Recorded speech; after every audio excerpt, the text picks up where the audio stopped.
6 چیزوں کی شکایت کبھی نہ کرنا۔ نمبر 1، اپنی قسمت کی۔ نمبر 2، اولاد کے سامنے اپنے بڑوں کی۔ نمبر 3، اپنا ذاتی مکان ہوتے ہوئے اس کی تنگی کی۔ نمبر 4، بھول کر بھی اپنے ماں باپ یا دوست کی۔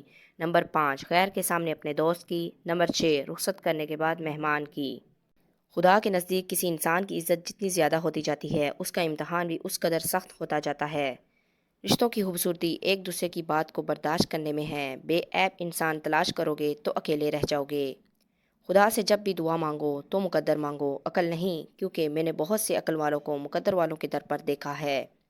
دنیا میں خوبصورت دل تلاش کرو، چہرے نہیں، کیونکہ خوبصورت چہرے تو بہت ہیں لیکن خوبصورت دل بہت کم۔ صرف پیسے کا ہونا رزق نہیں ہے، نیک اولاد، اچھا اخلاق اور مخلص دوست بھی رزق میں شامل ہیں۔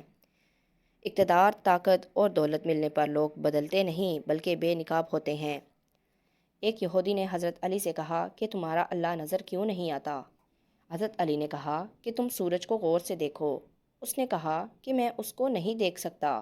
حضرت علی نے فرمایا، تم سورج کو نہیں دیکھ سکتے تو سورج بنانے والے کو کیسے دیکھو گے؟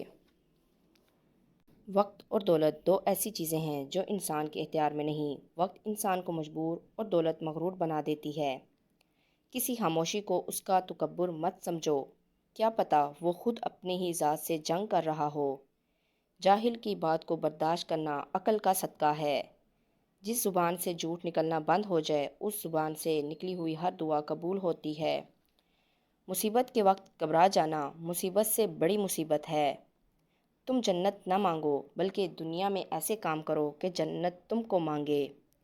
3 رشتے بے نقاب ہو جاتے ہیں، بڑھاپے میں اولاد، مصیبت میں دوست اور غربت میں بیوی۔ 2 اعمال ایسے ہیں جن کا ثواب کبھی تولا نہیں جا سکتا، معاف کرنا اور انصاف کرنا۔ تمہارا بہترین دوست وہ ہے کہ جب تم غریب ہو جاؤ تو محبت میں کمی نہ کرے۔ جب کوئی دوست تمہیں اپنا راز بتائے تو سمجھ لینا کہ وہ اپنی عزت تمہیں امانت دیتا ہے، اس میں کبھی خیانت مت کرنا۔ نماز کو مت چھوڑو، بے شک نماز ہی ساتھ دیتی ہے، دنیا سے قبر تک، قبر سے حشر تک اور حشر سے جنت تک۔